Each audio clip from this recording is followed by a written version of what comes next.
Hello everybody. We're here today to fight for free speech.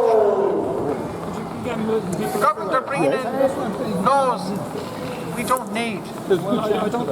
We already have incitement to hate speech on the statute books. If anybody advocates violence or anybody advocates hate against anybody, they can be prosecuted. And that's only right. If anybody goes out there, deliberately provokes people into attacking other people for the colour of their skin, or their politics, or their religion, or whatever, they can be prosecuted under existing laws.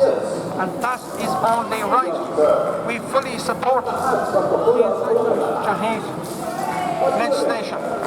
However, what's been proposed now at the moment, what's coming with Helen McEntee, the Minister for Justice, ironically, Minister for Justice, mind you, supposed to be in favour of justice, she's bringing in laws which are unjust. What she's trying to do is trying to bring in laws to close down opinion that she does not agree with. When she talks about hate speech, she's really talking about the opinions she hates. Now anybody is entitled to their opinion on whatever they wish. It doesn't matter if they're in favour of the flat earth or anything, completely. The common sense person said, what they're saying is totally, completely wrong. Well, that's their opinion. But if they want to speak on that, well, they're entitled to speak on it. We're here to defend the right of everyone to their free speech. Now, there was two gentlemen here, I don't know about the term gentlemen now, but they didn't like our signs. Now, I said to them, if they have an opinion in that regard, well, they're entitled to their opinion, and we would defend their opinion even though we would totally disagree with them, probably on many issues. But they are perfectly entitled to their opinion. Now, we saw in Lough recently where Antifa, so-called anti-fascist, came along with hammers and masks and attacked delegates who were attending the National Party, Ordesh. Now, some of those people ended up in hospital. Thanks be to God, there weren't serious injuries. But, they use violence against people they disagree with. That is totally unacceptable. Of course, the big media, RTE, Irish Times, Irish Independent, Examiner, any of those, will not report on that. Why is that? Now, if the people attending that hotel had been from Ukraine, or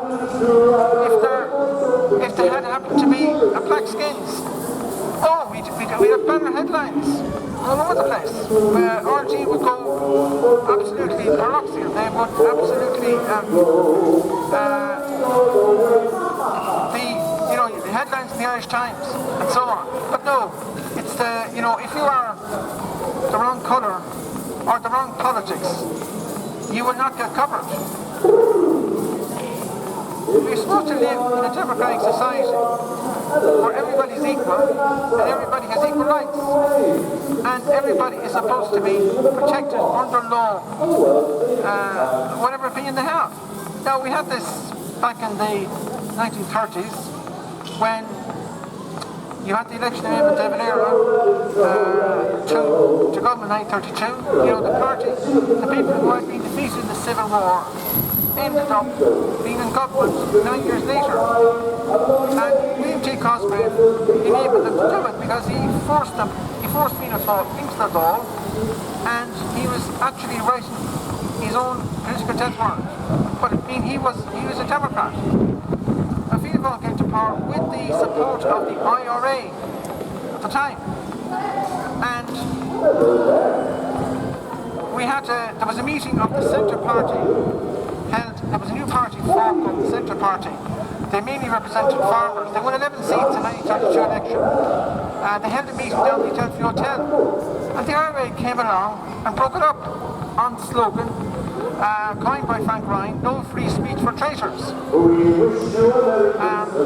So that was, what happened then was Common Nail meetings and Centre Party meetings were being attacked around the country. They were not allowed to speak. Now James Dillon held one meeting in Monaghan on a platform where fellas were intending to break it up. And this man came along, Mr. Dillon, I don't agree with your politics, but you've every right to say it. We're coming on here today to defend you. And that was the beginning of the formation of the Blue Shirts. The Blue Shirts were formed to defend free speech. And when in 1934-35 it was clear that Fianna Fáil were committed to democracy, the Blue Shirts disappeared. So we don't want to go back to that period where violence is used against people of a political opinion. I mean, we first battles here in 1918 during a by-election in March 1918 and a general election in 2018 when Sinn Féin swept the board. But Waterford City was the only place outside of Ulster where the Home Rulers actually won a seat. And on the night of the election where Willie Redmond defeated Dr. Vincent White, they burned an effigy. They went up to Ballybricken, bonfires. They burned an effigy of the Sinn Féin candidate, Dr. Vincent White. They burned what? They burned an effigy of the Sinn Féin candidate, Dr. Vincent White, top of Ballybricken. Now, Dr. Vincent White was actually assaulted on his canvas, and Emma de Valera came up to Broad Street there, and he was attacked. His clothes were torn because, anyhow, Willie Redmond got into the House of Commons, and in the 1922 election he couldn't run in Waterford for the general election. The state hadn't yet been formed because the state came into existence the following December. Waterford, 5 seat constituencies at that time, but with Waterford and East Tipperary. Dan Green, fame of my fight for Irish freedom, couldn't win a seat in Waterford. But the Labour Party won 2 seats out of 5. There was Carl Brew won a seat for the Republicans, Dr. Vincent White won a seat for the Pro-Treaties, and there was a farmer candidate elected. So out of 5 seats, the pro and anti-treaty candidates were in a minority. Labour got 2, the farmers got 1. But the reason that the Labour Party didn't even contest the September 1927 election 5 years later, they didn't put up a candidate. So the two Labour TDs that were elected were elected by Redmondite votes. Because Redmondite support was basically working class. Come 1932 then, the 3 Fine Gael candidates this time were John Kearsey from Dungarvan, Dr. Vincent White and Willie Redmond. But 2 months later, Willie Redmond collapsed at a funeral in Ballygunner, and the man that pronounced him dead was actually Dr. Vincent White. So earnings were earnings. But Willie Redmond's wife, Bridget, stood in the general election and she had the seat for 20 years. And she actually died in 1952 at the same age as her husband died in 1932 at the age of 47. So there was no family there, so they picked a councillor, Teddy Lynch, and he succeeded Richard Redmond then for Fine Gael. But all those people, as I said, were thoroughly in favour of free speech. Now James Dillon, who had formed the Centre Party, he said that so a day would come, he said, when the young people of the country would take for granted the free speech that they won. He said, we got our freedom.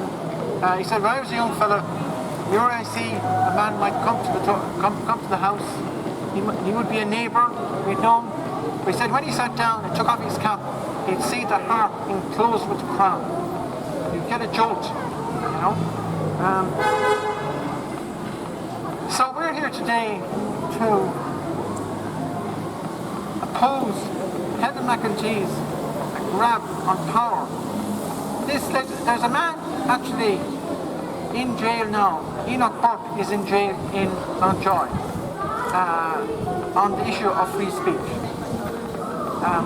We were told, John Moore said, we were told 10 years ago what we can say. Now they're telling us what we have to say, right? You know, there's a speech forcing us to say things that we don't want to say. Now, Enoch Burke does not believe in transgenderism, and he was being forced by the school to call one of the pupils by a pronoun which endorsed transgenderism, and he wouldn't. That's why he was put in jail. He will not be let out under what's called, he heard as he's contempt. Well, it's not contempt for the law, it's contempt for the free speech issue, on the free speech issue. It's not contempt of court, it's contempt for the law that forces him to say something which he does not want to say. Now this is the thin edge of the wedge. If Helen McDee gets away, she's actually bringing legislation that will put more people in jail. They know very well that if Enoch Burke was released, her hate speech laws would be irrelevant. In other words, they wouldn't be able to enforce them. Because there's a principle there of free speech that anybody can say what they want, even if you don't like it. Alright? As long as they don't advocate violence, as long as they don't advocate hate as such against anybody, they're free to speak their mind. Now, you listen to RTE at any time, and they're losing tens of thousands of listeners because they have only one narrative. Anybody who gets on the programme, they all agree with each other. Listening to RTE is so boring. It's like watching paint dry. Because I can remember back in the 70s, if you got Tim Pat Coogan and Conor Cruz O'Brien on the radio together, there would be skin and hair flying. They would absolutely tear into each other. Great stuff, marvellous stuff. They have different opinions about the North. And that was great radio, you know. But you would never hear that now, never. Because they only allowed the programme if unless they follow a certain narrative. Now during the abortion debate, the head of RT was asked, will you give fair play to all sides? He said, forget about it, we're not going to give fair play to all sides. We support a certain agenda, that's it. So, people listening to RT or watching RT television have to be aware that they will not get all points of view. And I mean, this is going against RTE's actual, when they were set up, they were given standards of discussion, and the standards of discussion were that all opinions would be aired. I remember back in 1964, Sean Lemass said that RTE was an instrument of public policy. Right? The journalists, there was uproar about it. Journalists went crazy about it. They said they thought that was completely wrong. We're not a government agency. You know, we're there to hear everybody. We're there to hear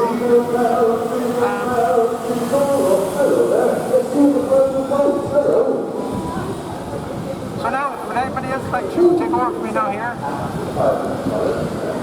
Two things I would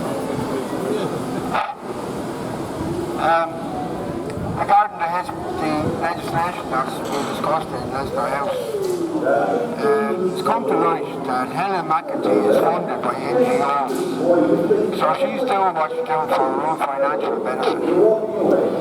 It's straight up corruption, in my opinion. She is actually a misogynist man-hater. There is a large amount of money available from the EU for domestic abuse. 98% of that goes for women's groups. There is no, and what she did is they set up fake groups to represent men and boys. And then when they got the money, they gave the money over to the feminist groups. So there's actually no support for male victims of domestic abuse, and that's thanks to Helen McEntee. Right? That's the type of person we're dealing with in our government. She's unqualified to be the Minister for Justice. She was an intern for 2 years in Leicester House, and then she got elected in the general election on the strength of her father who had died by suicide. Okay? Now, this is a terrible situation because what's happening in the EU, in countries such as Switzerland and Austria. People are being put in jail just for disagreeing with government policy. That's fascism. That's not democracy, that's fascism. What I'm referring to concurrency governments. These people are in the government. What they are is erroneous people. Very ignorant of society that went after Jesus, Mary and Joseph. So let us see Christmas for what it really is and pray for them, pray for them, pray for them. Amen.